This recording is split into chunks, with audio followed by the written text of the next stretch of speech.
നമസ്കാരം. ഒരു സിനിമയിലൂടെ ഒരു സംഭവത്തെ ചിത്രീകരിക്കുന്നതൊക്കെ തന്നെ നമ്മൾ പലപ്പോഴായി കണ്ടിട്ടുണ്ട്. ചിലതിന് ചില പൊടിപ്പും തൊങ്ങലും ചേർത്തുവെക്കലുകളും ഒക്കെ ചേർക്കുന്നതും കണ്ടിട്ടുണ്ട്. വേറൊന്നുമല്ല, എമ്പുരാൻ സിനിമയുമായി ബന്ധപ്പെട്ട ഗോധ്ര കലാപം 2002 ഗോധ്ര കലാപവുമായി ബന്ധപ്പെട്ട് തെറ്റായ ചില രീതികളാണ് ആ സിനിമയിൽ ആവിഷ്കരിച്ചിരിക്കുന്നത് എന്നാണ്. തീർച്ചയായിട്ടും അത് ചരിത്രത്തെ തെറ്റായി വ്യാഖ്യാനിക്കലാണ്, തെറ്റായി വളച്ചൊടിക്കലാണ്, ഇല്ലാത്ത കാര്യങ്ങൾ പറഞ്ഞുണ്ടാക്കലാണ്, ഉള്ള കാര്യങ്ങളെ ഇല്ലാതാക്കലാണ്. 2002 ഗോധ്ര കലാപം ഇന്നും ചർച്ചയാവുകയാണ്. ഈ സിനിമ വന്നതോടുകൂടി അത് കൂടുതൽ ചർച്ചയാകും. ആ സമയത്ത്, അതായത് 2002 ഏപ്രിൽ 20 ശനിയാഴ്ച ഒരു പത്രത്തിൽ വന്ന വാർത്തയാണ്. ജോർജ് ജോസഫ് എന്ന ഒരു അനുഭവസ്ഥൻ, അതായത് ഈ ഗോധ്ര കലാപം നടക്കുമ്പോൾ അവിടെ ഉണ്ടായിരുന്ന ഒരു വ്യക്തി, ആ കലാപം നടക്കുന്ന പ്രദേശത്തിന് സമീപം ഉണ്ടായിരുന്ന ഒരു ദൃക്സാക്ഷി, അദ്ദേഹം എഴുതിയ ചില കാര്യങ്ങൾ ഇപ്പോൾ വീണ്ടും ചർച്ചയാകുന്നു. സമൂഹ മാധ്യമങ്ങളിലൊക്കെ തന്നെ അത് ഇങ്ങനെ പടർന്നുകൊണ്ടിരിക്കുന്നു. ജോർജ് ജോസഫ് പാഴൂർ എന്നാണ് ഇദ്ദേഹത്തിന്റെ പേര്. ഗോധ്രയിൽ നടന്നത് എന്ന തലക്കെട്ടോടു കൂടിയാണ് ഈ ഒരു പത്രക്കട്ടിങ് ആരംഭിക്കുന്നത്. കഴിഞ്ഞ 12 കൊല്ലമായി, അന്ന് എഴുതിയ കുറിപ്പാണ് കേട്ടോ, കഴിഞ്ഞ 12 കൊല്ലമായി ഗുജറാത്തിലെ ഗോധ്രയിൽ റെയിൽവേ സ്റ്റേഷൻ അടുത്ത് ഒരു കച്ചവടം നടത്തുകയാണ് ഞാൻ. തുടർച്ചയായി പത്രങ്ങളിലൂടെയും പ്രസ്താവനകളിലൂടെയും കാണുന്ന കാര്യങ്ങളെ കുറിച്ച് തന്നെയാണ് എഴുതുന്നത്.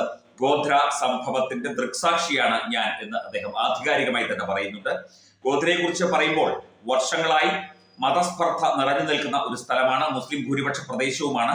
അതുകൊണ്ട് തന്നെ ഞങ്ങൾ വളരെയധികം ഭയന്ന് കഴിയുന്ന സ്ഥലവുമാണ്. ഇന്ത്യയിൽ എവിടെ വർഗീയ പ്രശ്നം ഉണ്ടായാലും അതിന്റെ പ്രതിഫലനം ഇവിടെ ഉണ്ടാകാറുണ്ട് എന്ന് ജോർജ് ജോസഫ് പാഴൂർ വെളിപ്പെടുത്തിയിരുന്നു. ഗോധ്ര സംഭവത്തിന്റെ പ്രധാന പ്രതി എന്നറിയപ്പെടുന്ന കോൺഗ്രസ് കൗൺസിലർ ഒരു ഒന്നാം തരം ഗുണ്ടയാണ്.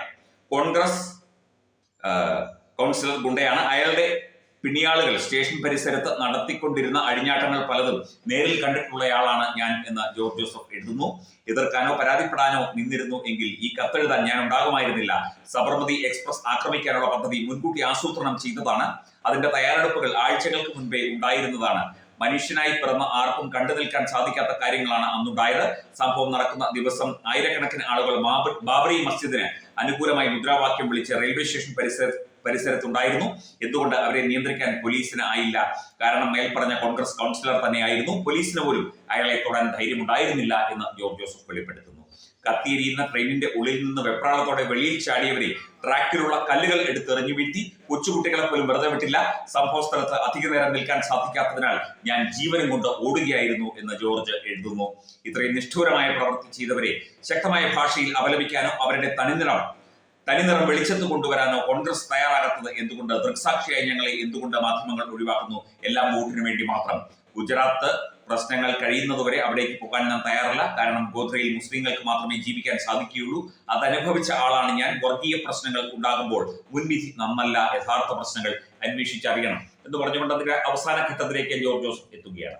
എന്തായാലും ഗോധ്രയിൽ നടന്നതിന്റെ ദൃക്സാക്ഷി വിവരണം പോലെയാണ് അദ്ദേഹം ഈ കത്ത് അന്ന് എഴുതിയത്. ഈ കത്തല്ല, ഈ ഒരു എഴുത്ത്, ഈ പത്രത്തിൽ ഇദ്ദേഹത്തിന്റെ ഈ വാക്കുകൾ വീണ്ടും ശ്രദ്ധേയമാവുകയാണ്. ഇന്ന് ഗോധ്ര ശാന്തമാണ്. ഗോധ്രയിൽ പ്രശ്നങ്ങളൊന്നും തന്നെയില്ല. അവിടെ ശക്തമായ ഒരു ഭരണകൂടത്തിന്റെ, ശക്തമായ പോലീസിംഗ് സംവിധാനത്തിന്റെ, നിയമത്തിന്റെ ഇടപെടലുണ്ട്. ഇത്തരത്തിൽ ഒരു പ്രദേശത്ത് വലിയ പ്രശ്നങ്ങൾ ഉണ്ടാക്കി പ്രതിസന്ധി സൃഷ്ടിച്ച് നൂറുകണക്കിന് ആളുകളെ കൊല്ലുകയും കത്തിച്ചു കൊല്ലുകയും ചെയ്ത ഈ സംഭവത്തെ അതിനെ അപലപിക്കുന്നതിന് പകരം, അല്ലെങ്കിൽ അതിനെ മോശമായി തന്നെ അതിനെ അവതരിപ്പിക്കുന്നതിനും പകരം സിനിമയെ തോന്നിയ വഴി അവതരിപ്പിച്ച് അതിനെ വെള്ളപൂശാൻ ശ്രമിച്ചു എന്നുള്ള ഗുരുതരമായ ആരോപണമാണ് ഇപ്പോൾ ഉയരുന്നത്.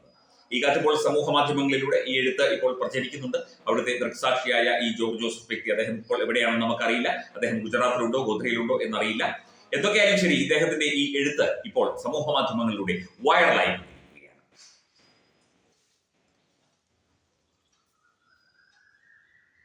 Branding partner Edubix online executive education. Focus physiotherapy centre Pattom. Unnath engineering Gujarat. തീർത്ഥയാത്ര.com. Iron build Gujarat. PRS hospital, Killippalam, Thiruvananthapuram. 5 തലമുറകളായി നിങ്ങൾക്കൊപ്പം. തുമ്പമൺ ശ്രീ വടക്കുംനാഥൻ ക്ഷേത്രം, അമ്പലക്കടവ്, പത്തനംതിട്ട. ശ്രീമദ് സ്കന്ദപുരാണ മഹാസത്രം 2025 മെയ് 11 മുതൽ 18 വരെ. ബ്രഹ്മശ്രീ മുംബൈ ചന്ദ്രശേഖര ശർമ്മയുടെ മുഖ്യ കാർമ്മികത്വത്തിൽ മഹാഗണപതി ഹോമം, സ്കന്ദപുരാണ പാരായണം, മഹത് പ്രഭാഷണങ്ങൾ, പൂജഹോമാദികൾ, കലാസാംസ്കാരിക പരിപാടികൾ.